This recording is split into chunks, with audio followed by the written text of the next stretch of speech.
first one at the top of that page. So if we want to find the values of x that maximize and minimize this profit function, so to speak, we have y less than or greater than or equal to, let's get them. And let's do this one, because those ones have gross fractions. So these ones are a little bit nicer, it'll go quicker. So let's do y greater than or equal to 3 x minus 3. So you'll plot your y-intercept at -3. Go up 3 over 2.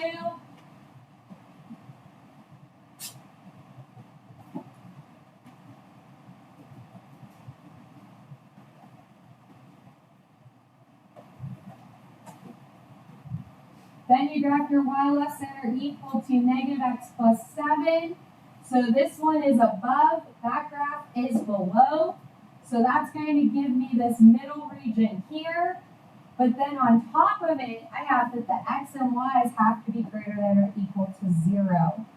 So a lot of times when we're doing these types of problems, your x and y's end up having to be greater than or equal to 0 because a lot of things in math and in science can't live in a negative universe. So again, time can't be negative.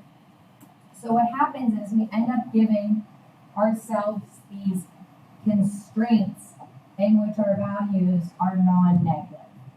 So that's exactly what is happening in this example here. So we end up with 4 points. So we're going to take those 4 points and evaluate them in our p function. So you have p of 0, 0, which is super nice, it's just 0. Then you have your secondary point at 2, 0, which is 4. We have an additional point at 0, 7, which is 21. And then our point way out here on the side at 4, 3.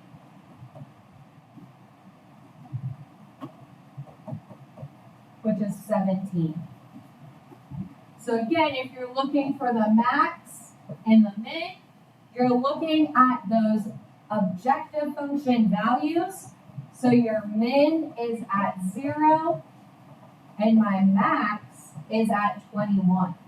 So it's not always fair to say that the max is going to come from the furthest point out to the right or the furthest point down. The mins and maxes can occur all over the place.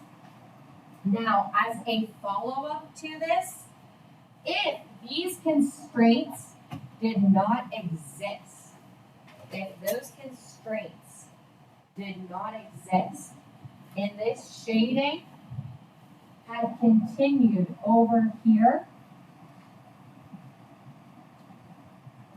then this graph, if that shading is continuing, that means that this graph is continuing up and this graph is continuing down.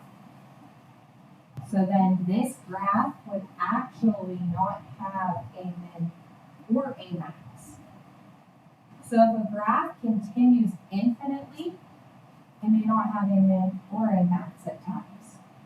You could also have a contingency where maybe this one was limited, but not the other one, or vice versa. So you just have to take into account, sometimes there are different shadings. Or if the shading was all where this purple is, this graph would have a max, potentially, but not a min, because it would continue downwards. Does that make sense?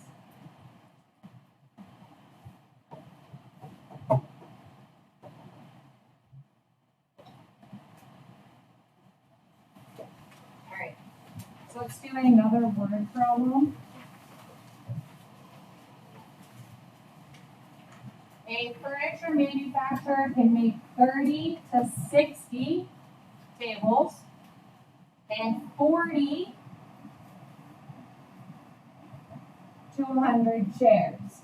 So it looks like my two variables are going to be tables and chairs. They can make at most 120 units in a single day. So that means the combination of chairs and tables is 120. So not only do tables and chairs have their own constraints, they have a constraint between the two of them. So let's say that X is tables and Y is chairs.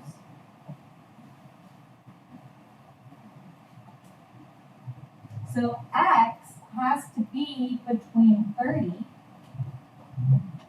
and 60. So that is one of my constraints. And that represents these two green lines right here.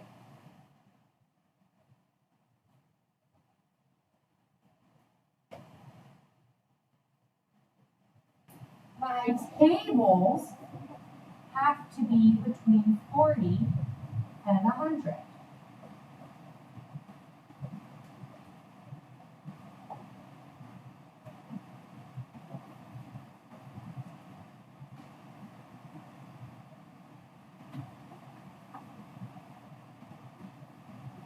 So if those were the only two conditions, then I would live in this green space. But then we have this condition where we have a max units produced per day. So right now, on this condition, I was making 60 and 100. Well, that's 160. Can I make that 160 in one day? No. So that point is going to end up not existing in my solution region. So it's going to actually not be a feasible point. So if I made all chairs and no tables, then my capping is at 120, so that would be my y-intercept.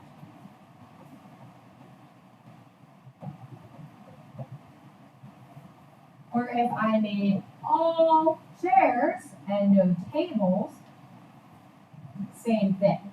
So if I made all of one type, then I'm at 120,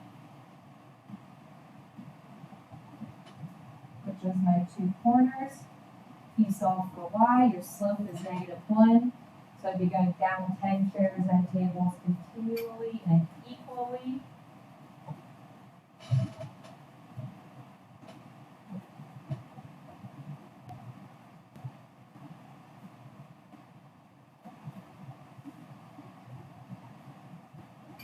So now my rectangle became a trapezoid.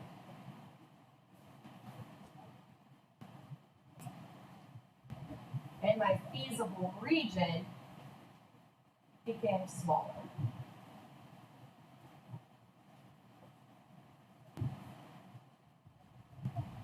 So now it's in that space.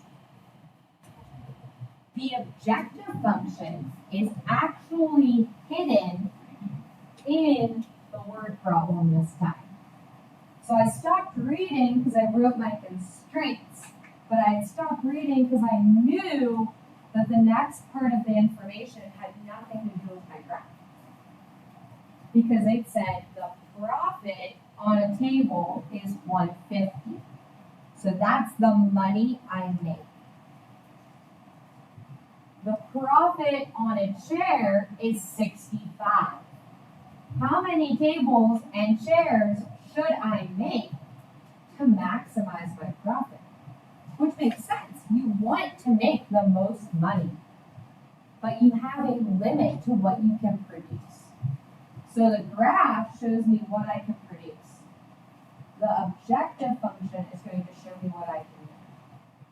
So remember, tables are x, chairs are y.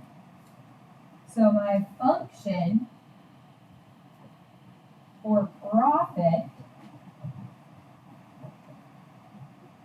is 150x plus 65y.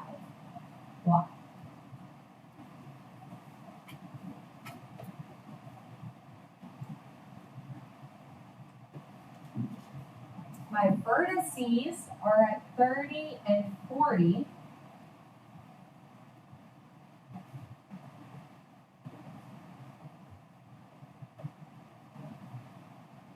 I have another vertice at 60, 40,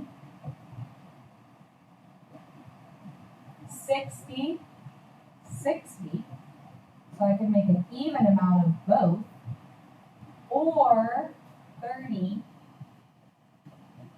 90.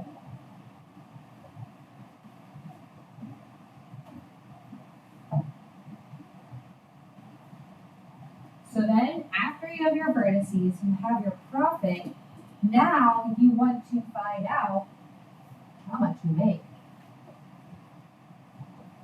So if I sell 30 and 40, if I sell 60 and 40, if I sell 60 and 60, or if I sell 30 and 90.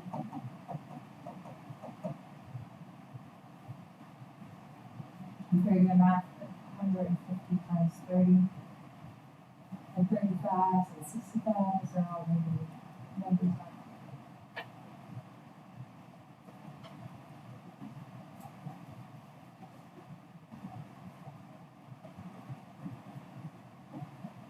So you can make 7,100. Very good. Now again, we're only considering profit. Remember, there is a cost to produce all of these items. So if you know anything about the economy, you have profit and you have cost. The amount you make is called your revenue. So the amount of money you make is called your revenue. Nope.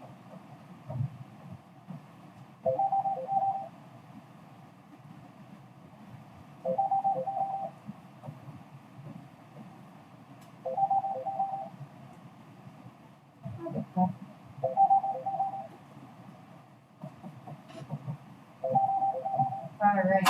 So what you'll notice is that they can maximize their profit when they make $12,900, and that is at 60/60. Hello? Hey. Yeah, I know. I'm sending them half to Becky, half to Lonnie. I mean, if you want to call her and ask her, just because I'm teaching the advanced kids right now, and she says yeah, then if she can come here, it's better than sending them to. Okay. Becky is study hall. My kids know what they're doing, and they're just going to sit with her at study hall. They already know that one. Yeah, they're in my room printed with everything else. Thank you. Bye. I knew that's what that was.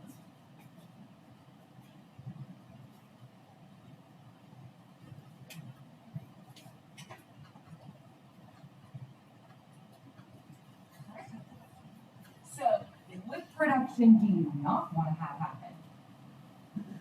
We do not want to do 30 and 40 because we'll make very little money.